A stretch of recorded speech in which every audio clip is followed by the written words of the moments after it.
What's going on, gardeners? Today I'm going to share with you how you can make your own homemade supercharged biochar. All you have to look for is hardwood natural charcoal in the store. Make sure it has no fillers or preservatives. This is what it will look like.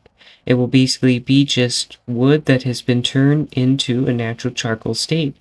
And biochar has many benefits. Some of them, among them being that it holds on to nutrients for decades. And this is a wonderful resource for your plants. They're able to tap into some of the nutrients of this newly found biochar.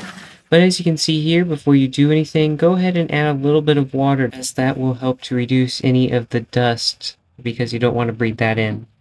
And then take a square shovel or a log or something and just start breaking up the charcoal. This will take a while, so you will get a little bit of an arm workout at the same time, but keep at it. Go ahead, shake the bucket once in a while to get some of the bigger pieces that are maybe on the bottom up to the top, and will help to break this up even further. As you can see here, you want to keep continuing to break this biochar up until it is approximately the size of a quarter to about a dime. You know, it really doesn't matter too much as long as there's not big chunks. And then you want to go ahead and add water to it. Once it becomes wet, you want to make sure it's a slurry, something like this, because the charcoal will absorb a good amount of water. So make sure you put in a little extra water. It will tend to float, as you can see here, because it is more buoyant.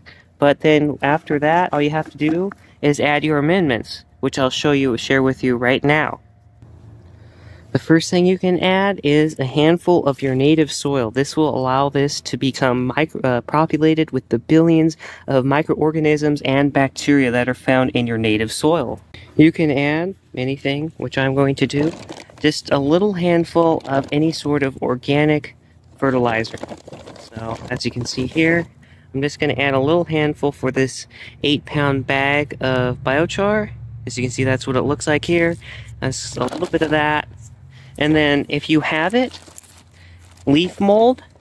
If you have a forest nearby, go to one of the oldest trees that has the most mulch around it, and it will come out looking like this dark fluffy stuff. It'll be light and fluffy like this. So I'm going to add a handful of that because this will add much needed microorganisms for your biochar. Also, I'm going to add some humic acid. This is some humic acid concentrate that I bought, and if you watch my video on how to make your own humic acid, you'll see how this is a much better deal than buying the actual liquid. So I'm going to go ahead and add half of a teaspoon, and that will this will actually make a gallon of humic concentrate, which you can then further dilute, but I choose to keep it dry so it stays in a shelf-stable condition for much longer. Then I'm going to go ahead and add a good, nice helping of bone meal. Not too much, maybe only about a tablespoon or so, but this will provide it with calcium and will provide nutrients, again, to the biochar. This is why I'm going to supercharge my biochar, is through the use of all of these amendments. And then as a final thing, I'm going to go ahead and add my homemade fish fertilizer, which has about an MPK of 222. This is still mostly full, so I'm going to go ahead and add the whole about 18 ounces that's left in here. And this is really going to supercharge this mix.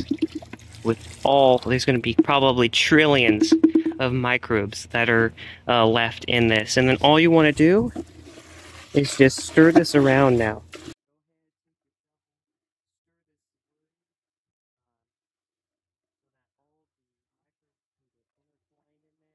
And then go ahead, take your shovel, stir this slurry around, make sure you get all those amendments into the liquid so the biochar is able to soak all of these wonderful nutrients up, and this will really supercharge it.